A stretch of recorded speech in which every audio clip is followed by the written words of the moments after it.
Hello. Hello, hello, hello, hello, hello. Hello, hello, hello, hello, hello.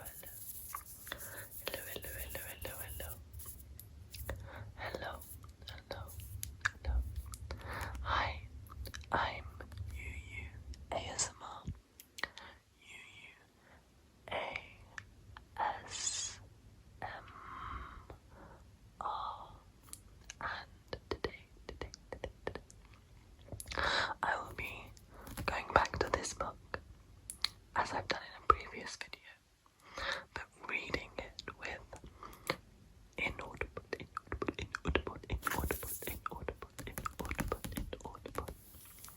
and unintelligible whispers. Now, this was requested by someone who watched the other video, oh my god, the other video, and I'm so happy to have comments and requests like that. And if you enjoy it, please do request things that you like, things that worked for you tingle-wise, or things that helped you sleep, things that helped you sleep. And I'll be more than happy to try and make the videos. Obviously, it's exam season, so videos like this are a lot easier to do. So yeah, back to this book. I'm gonna read this book. It's called The Complete Recovery Room Book. The Complete Recovery Room Book. And it's the third edition. It's the same book I read before. So we started reading this book out on Anesthetics Week. But right now, I'm not on this blog, but still the information in this book is very useful to anesthetics and other settings as well. So it's very important. It's very important. Very important. Very, very, very, very, very, very, very, very, very important to know some of the information in this book. And of course, I wouldn't be expected to know all of this, of course, because that's why there's books and things like that, so we can refer to them and read them. And read them. And read them. This is a blanket that my grandmother, my grandmother in Bangladesh made this for me. She made this for me when I was really little, and I used to wrap it around me. I loved it so much, but I forgot about it for a while, and my mum gave it to me. Made sure I got it again. So I found it again, and I asked if I could take it with me to my accommodation because I'm going to live with the family, whatever university. And it's not 100% the same, so some of the fabric has been replaced. Some of the fabric has been replaced, but it's still very sentimental to me, and it's very comfortable, and it's very light and perfect for the summer.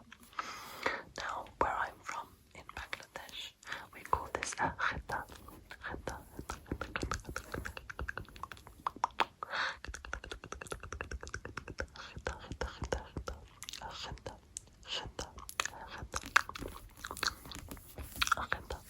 So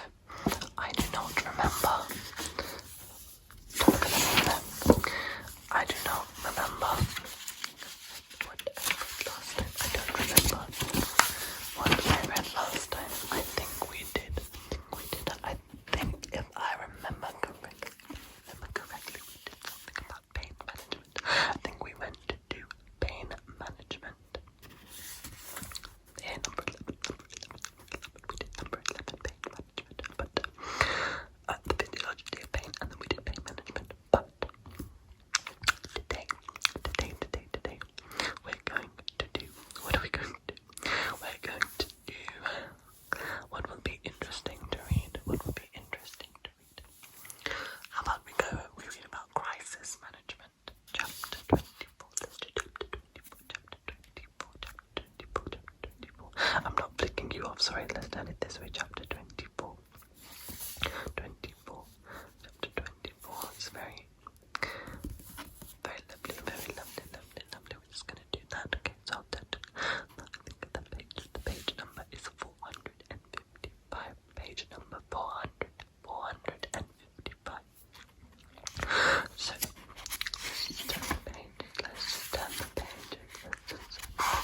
I remember I read the golden rules here. I remember to read the golden rules here. I remember to read that last time, but we're not going to read that again because we've already read it. What was the page number again? I think it was 455. 455. What page are we on? I think that's page 201. So we're not going to do that one. 455. Oh, the bleeding patient. That sounds interesting, but we'll keep that for another day. If you want part 3, if you want a part 3 of this video, just leave a like and a comment down below. Helpful. Help me identify whether you like these types of videos or not. I think the page number 455. Correct me if I'm wrong. 455, chapter 24, 455. And here we are, page number 455. Crisis management, chapter 24, crisis management. It says here, be prepared. Be prepared. Emergencies happen. Before the start of each day, check all your trolleys and equipment, including your defibrillator, and make sure all new staff are shown where everything is kept because it's really important. A calamity is something which causes great harm. When you are not sure about the cause of the emergency, list the problems individually. Identify your differential diagnosis. So a differential diagnosis is basically a diagnosis that's your best guess, basically. So you'd have your main diagnosis and differential diagnosis, so different things that it could be. Because it's not always so clear-cut to be one thing, it could be multiple things. And that's why you do investigations, blood tests, everything like that, so you can narrow down your diagnosis and get to one. But when you do get to one, changes might happen. You might not always get it right, and that's life. That's what we have to do. Also, let me know if you just like plain inaudible whispers, or inaudible whispers with some soft-spoken bits in between. I find it really tingly when there are soft-spoken bits. Okay, so I'll do that. So going on, it is best to do this on a whiteboard near the patient so that everyone can really work out what is happening. This is an ideal world, of course. Not everybody has time for all of this. I was going to say nonsense, but yeah, okay. So this is an example of a whiteboard record used during the development of a crisis. Actually very helpful, but you can't always do something like this in an ideal world, but I could do this, but I don't think we could do that. So we have John Smith, that's 79 years old. It's a fake patient. RP under spinal anesthetic at 15 hours. Irrigation, fluid crisis, just cleaning it out. Past medical history. He has hypertension, so that's high blood pressure.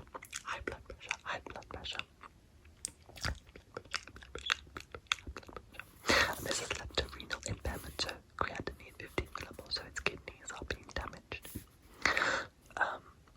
And then he's got a medical history of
knows, I understand. I've never had an MI. I don't wish to have an MI. I don't think anybody wishes to have an MI. But I have had a panic attack. And some people, well, mine wasn't as severe, but some people say panic attacks are akin to having, very similar to having a heart attack.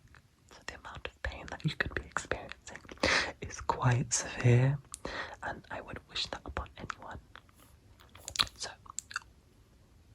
when someone says they're having a panic attack, bear in mind that that's what it feels like, and you want to help them as best as you can.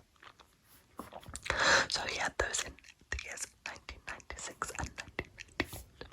CCF, medical history of, I think that's supposed to say furosemide, but that's spelled wrong. We spell it differently, so that's a diuretic.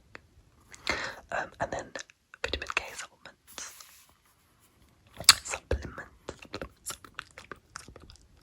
At 3:14, just to give you some backstory, he was admitted into the recovery room.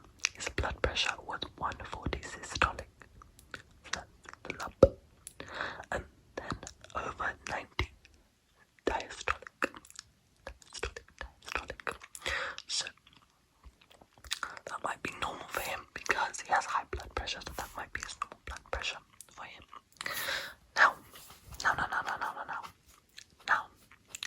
the normal values for blood pressure are 120 over 80. So 120 diastolic over 80. Not 120 systolic over 80 diastolic. Apologies. Very tired today, so it's making confusing statements. So, get 140 over 90.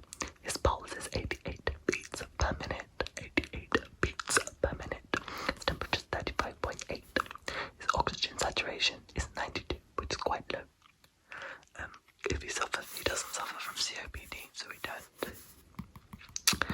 So yeah, that's quite low.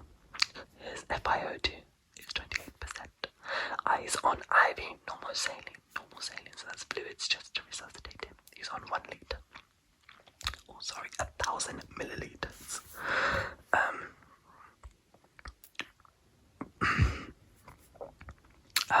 And at 4, oh my god, I'm sorry, I apologize.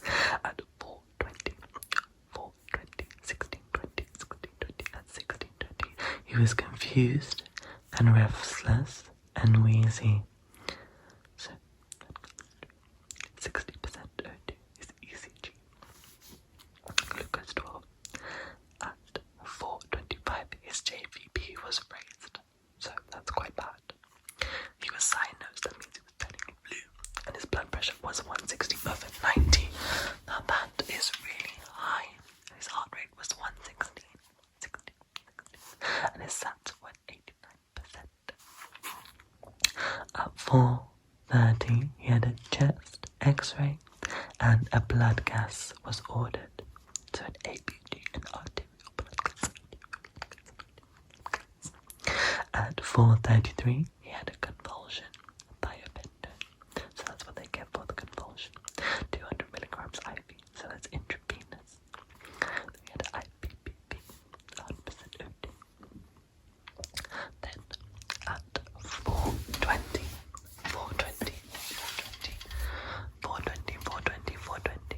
his blood gases came back. His full bloods came back using his glucose and blood cultures. So his differential diagnosis was an arrhythmia. So that's arrhythmia. An arrhythmia is an irregular heartbeat. Water overload. I think this is American. So really they meant fluid overload. Sepsis. So when you become septic, it's really dangerous. So you don't want to be septic. And I think now we say the sepsis 6. Oh my god. Sepsis 6 is like a bundle that you give. So sepsis is when there's an immediate response, an inflammatory response, and your body just can't cope. Your body can't cope, and it's like shutting down. And you need to deal with it very quickly. You can get out of hand very, very quickly. So that's why he was having, regular checkups, regular things going wrong, and checking for things like that. And then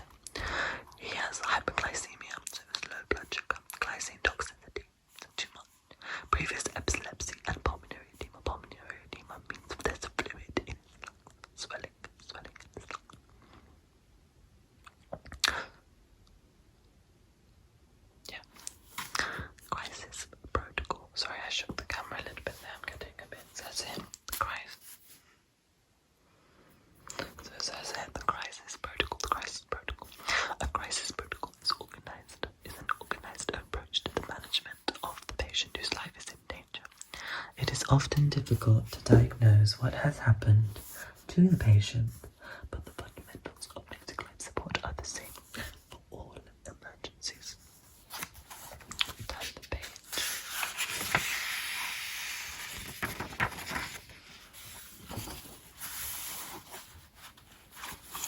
So, what you'll do is prepare a set of flowcharts on a 12 by 24 by 20 centimeters filing cards for the diagnosis and management of emergencies. These cards will be your crisis protocols, putting them in a filing box on a desk where everybody can refer to them. That's quite useful. So if you have things on a card that you know what to do in each emergency situation, that will be amazing. People can follow it, people can follow set practices, set guidelines, and you can ensure everybody does what's necessary to make sure that person is okay. So many recovery rooms practice simulated disasters once a month so everyone knows what to do. This is really good. It's very good, but doesn't happen as often as it should. Well, not as far as I know. As far as the doctors have told me, it doesn't happen as often as it should. So they have like run-throughs where there's a dummy patient crashing, and basically what happens is that dummy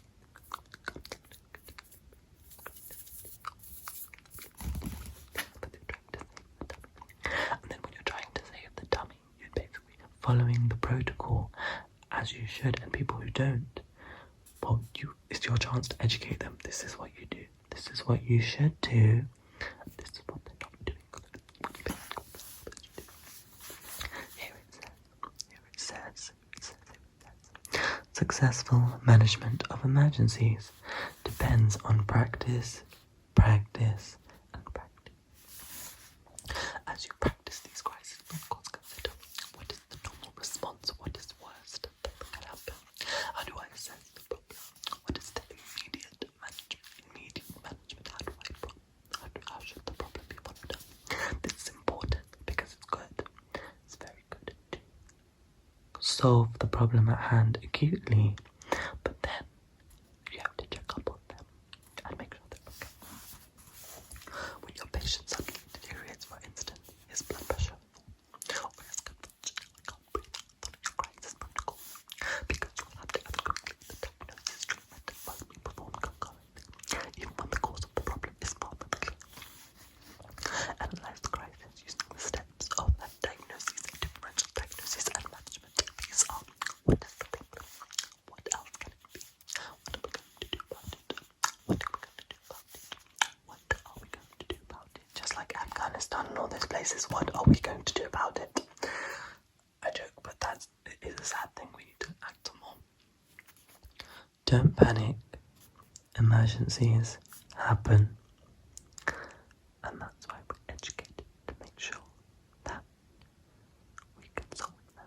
Because education is key to preventing unwanted situations, and in this case, quite dire ones.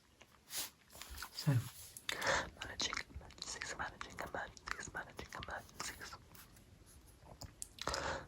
In an emergency, your priorities are to keep your patient alive while you find out what is wrong. That is, you identify the problems. Remember, keep your patient alive, then work out what is wrong. Now this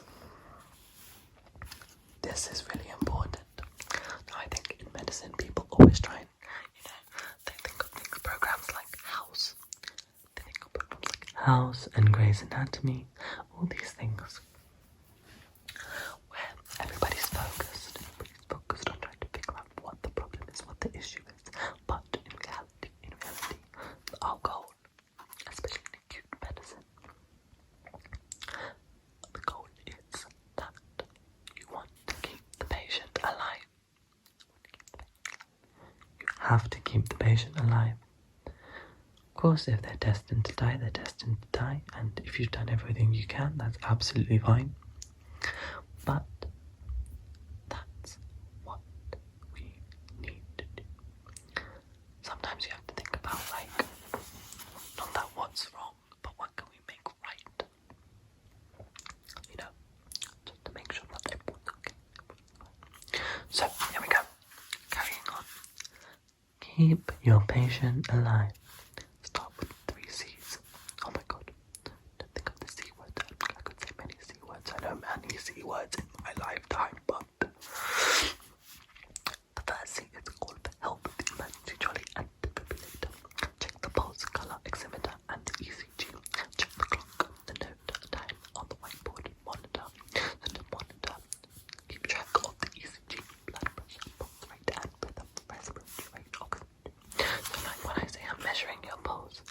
when I say in my role plays, when I'm measuring your pulse, I'm checking for the rate, the rhythm. That's what I mean. So by rate, it's like how fast is it going? Because if it's going too fast, that's not very good. But if it's going too slow, that's not too good. So they could be tachycardic or bradycardic. So tachy being too fast and brady being slow. And the rhythm is it regular? Is your beats? Is your heartbeat going dun, dun, dun, dun, or is it going dun, dun, dun, dun, dun, dun, dun, dun, dun, because that's not regular. Okay. Your respiratory rate, how many breaths you do a minute? I think the normal is 18 to 20 or 15 to 20 or something like that. And oximetry is that thing that they probe, that they put on the finger to measure the oxygen saturation. And what you want to do in this situation is give the patient high flow oxygen, because you do less damage with that. Giving them oxygen, you do less damage. You want to prevent them from becoming hypoxic, because hypoxia will kill your patient the fastest. Lack of oxygen. I say your patient as if you have them, and I don't know, and you might have them, you might not have them, who knows. Then the next step is to get help.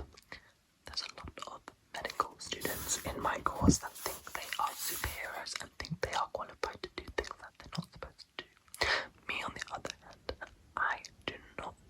I will not step up to the plate unless I absolutely have to, only because you're putting yourself at risk and you yourself should be a priority.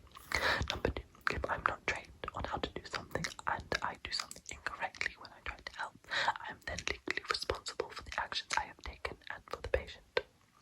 Number three, just get help. People are there to help you. That's why it's called a team. I'm not going to work alone. I might like to be alone in my free time, but that doesn't mean at work I want to be alone. It's just how it is.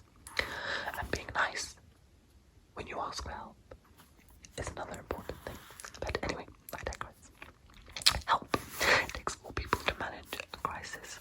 So the person one has to look after the airway. Very important. Very important. That might be supplying oxygen in the oxygen mask and things as well. Person 2 has to manage the cardiovascular system and perform external cardiac massage. So sometimes I think a cardiac massage is a rub, or you have to do the compressions. So there's compressions there. Okay. Person 3 to get drugs and equipment and take the blood test. This is very fiddly. It's very hard to know everything you need. Bring that and take bloods, blood pressure, give them drugs, everything, while all these people are around there trying to do things. This person 4, very important. Someone in charge, basically, to supervise the resuscitation and write the problems and treatments on a whiteboard. Because now you may think, this person isn't doing anything, but no, it's very important to have someone that oversees everything, because if someone messes up, this person can step in to help. Number 2, it's very easy to lose track of what you are doing. So if someone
patency, they mean how open it is.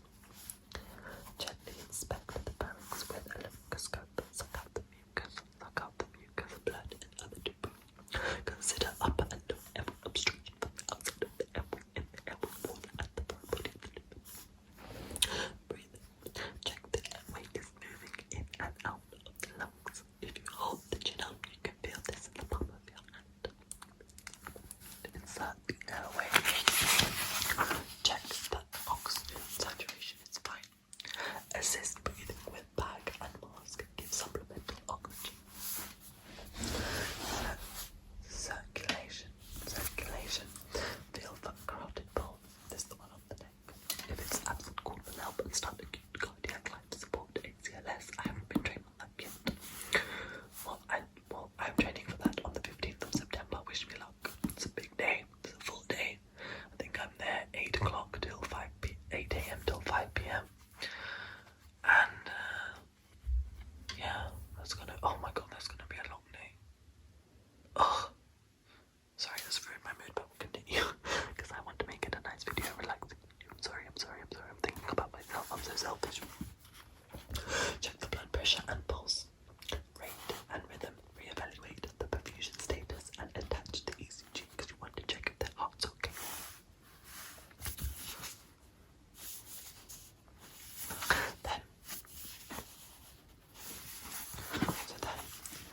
D is for drugs. Well, for us it's disability usually, but I think it's drugs in this case. Review drugs for effects or side effects. If blood, drugs or plasma expanders are being infused, then consider some form of reaction. Turn off the drip. Consider, is it the wrong drug, the wrong rate, or the wrong route? Then an E is for endocrine. Well, that's basically everything else. So consider hypoglycemia, so that's low blood sugar, check the blood sugar, speed.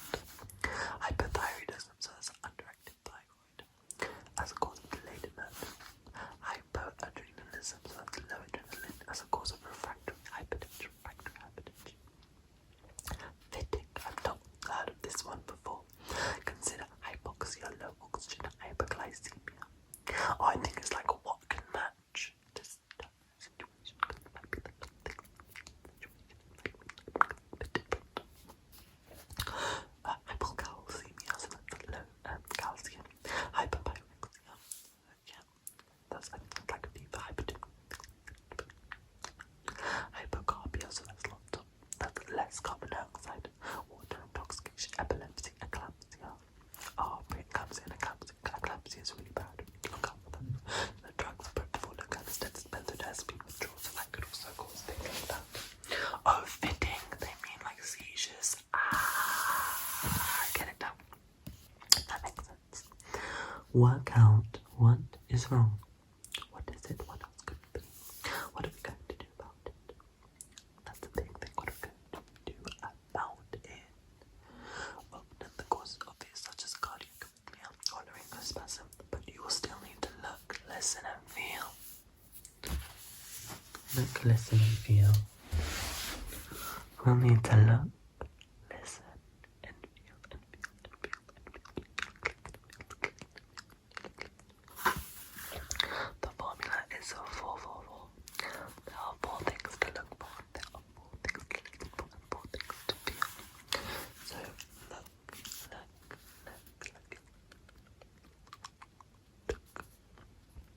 1. Wound signs and drains. Number 2. Appearance. So what their pallor like? Are they cyanosed, blushing, sweating, agitated? 3. Respiration. The rates, the depth of their breathing, the rhythm. 4. Neck. Jugular vein distension. That's when the vein is a bit too high than it should be, and it means that there's lots of problems there in the circulation. Swelling of tissues. Tracheal deviations. That's when your trachea is not central. So pretend this is pretend in between my 2 fingers is your neck. Your trachea is my thumb. The thumb is supposed to sit in between. Sometimes it can be like this, sometimes it can be like that. Your trachea might be bent. Blood loss is usually apparent, but it can't be overlooked if it happens under the sheets. Blocked chest drains can cause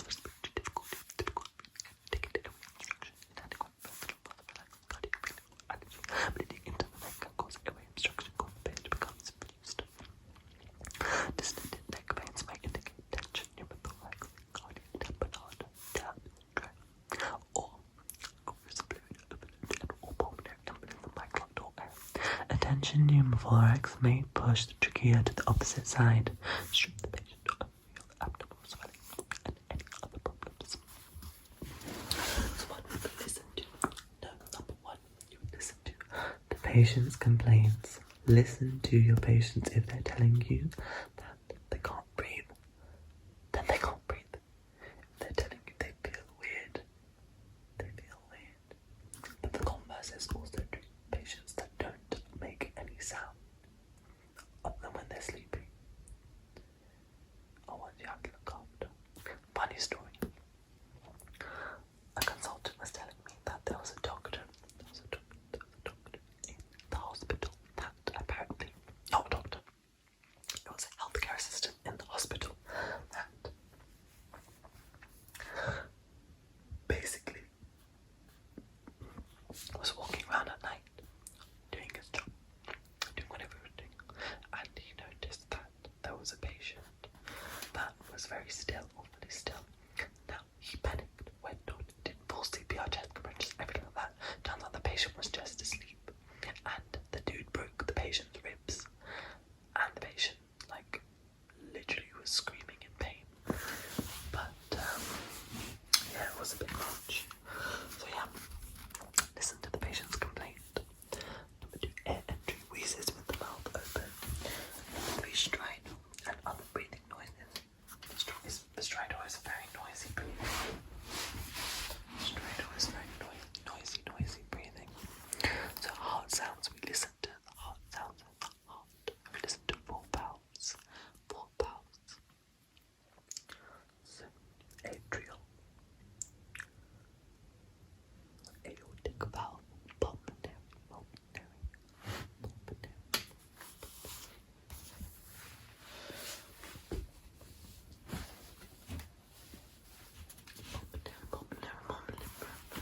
The 4 vowels. And then, if the patient says something is wrong, then pass it off as psychological. If he says he can't breathe, then something is wrong. That's what I said earlier. Listen to the breath sounds with the stethoscope. Assess the adequacy, pattern and distribution. Possible problems. Lobe collapse, pneumothorax, cardiac tamponade. Stridor is a sign of impending total airway obstruction. It is a medical emergency. Get help immediately. We suggest aspiration and smell, acute pulmonary edema, allergy to drugs or infusions or embolism. Heart sounds may be multiple if there is a pneumothorax or pericardial effusion. This is a difficult sign to interpret. Feel 1. The heart and pulse. Rate intensity rhythm. 2. Head is it sweaty, death fever. 3. Hands perfusion, grip strength and leg movement on both sides. 4. Head lifted during residual muscle relaxation. Shall we continue or should I end it here? Should I continue to read or should I end it here? We'll read up. We'll finish off with airway obstruction and leave it there. So yeah. So take both risks and feel the pulse. Check the carotid pulse and the femoral pulses that surround your groin. Those groin pulses. Look for the differences in volume and rhythm. They assist in revealing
going to quickly read them for you. So mini index of common problems. Air embolism, allergic reaction, angina, aspiration, bleeding, bradycardia, cardiac convulsions, cardiac crying, death, delayed emergency, epilepsy, hyperpyrexia, hypertension, hypoadrenalism, hyperglycemia, hypertension, hypothyroidism, hypoxia, malignant hypertension, nausea and vomiting, pneumothorax, pulmonary embolism, restlessness, sweating, tachycardia, water complication, wheezing. Lovely stuff there. Now, the last paragraph I'm going to read, I'm just going to finish off with this last paragraph. So, airway obstruction, unless this is recognised immediately, the patient will die. The patient may die, unfortunately. Recovery rooms exist to prevent this exact emergency. Vigilance is best. Vigilance is the best prophylaxis. Read more on page 3.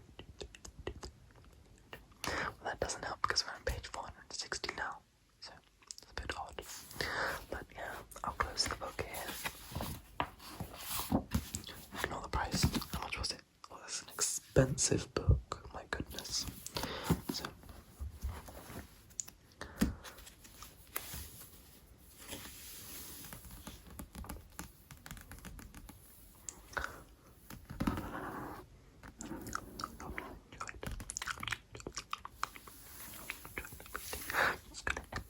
Not all of this inaudible and intelligible whispers, I know, but I hope you enjoyed it. I hope you enjoyed it. I tried to make it a bit different. I tried to make it so that was quite flowed well and flowed a bit different. I don't know, is this book centered? Who knows nowadays, but yeah. So I'm just gonna come back to normal whispering just so I can do the outro of the video. I just wanted to say, if you've watched this far, thank you for watching. Or if you're asleep right now, I hope that your sleep is nice in length and quality. And I just wanted to say another thank you because I'm quite a shy person, and putting these videos on the internet have really been a step out for me. And I know it's like just whispering in a camera, but reading the positive comments and like even if it's criticism, but as long as it's like positive criticism or criticism I can work with, like a genuine feedback, has been extremely, extremely comforting. And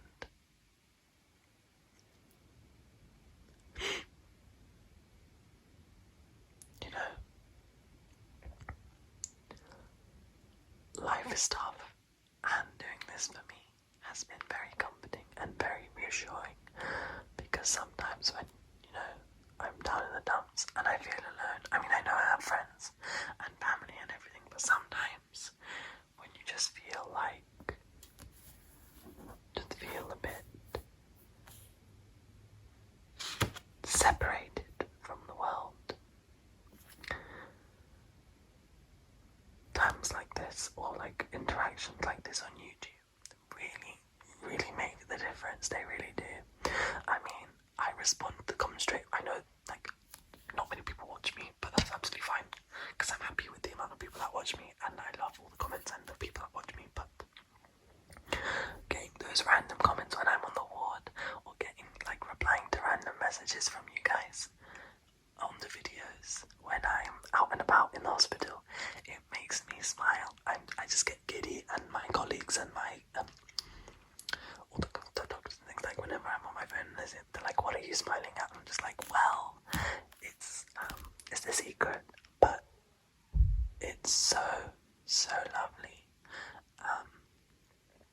so lovely, and it just puts a smile on my face." So yeah, thank you, and I'll just finish that. I don't know, that was a longer outro than I expected, but I hope this video was relaxing, and if you were the one who requested this video, I hope it lived